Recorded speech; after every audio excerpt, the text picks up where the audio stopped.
नमस्कार मंडळी. तर आज मार्गशीर्ष गुरुवारचा शेवटचा गुरुवार आहे. कसा मार्गशीर्ष महिना संपला काही समजलं नाही. पटपट दिवस निघून गेले आणि इथे मी सकाळी मस्त देवीची पूजा वगैरे मांडून घेतली. छान अशी दारापुढे रांगोळी काढली. आज जरा मोठीच रांगोळी काढली होती. म्हणलं आज उद्यापन पण आहे, तर छान अशी रांगोळी वगैरे काढून घेतली. उंबरठ्याची पूजा वगैरे सगळं आवरून घेतलं आणि मुलांना स्कूलमधून वगैरे आणलं आणि लगेच आल्याबरोबर संध्याकाळच्या स्वयंपाकाला लागले.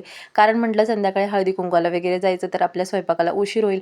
त्यापेक्षा म्हटलं पटपट स्वयंपाक वगैरे करून घ्यावा. इथे मस्त मटकीची भाजी, वरण, भात, खीर वगैरे बनवली. फक्त भजी आणि चपात्या राहिल्या होत्या. म्हटलं त्यानंतर करून घ्याव्यात गरम-गरम आणि मस्त माझं आवरून वगैरे घेतलं मी आणि लगेच मग संध्याकाळी देवीची दिवाबत्ती वगैरे करून घेतली आणि हळदी-कुंकवाला लागणारं सगळं सामान मी असं साईडला काढून घेतलं होतं आणि खूप मस्त प्रसन्न वाटत होतं. संध्याकाळी दिवाबत्ती वगैरे केल्यावरती खूप छान वाटत होतं आणि बायका येणार होत्या हळदी-कुंकवाला म्हणून मग पटकन आरती वगैरे करून घेतली.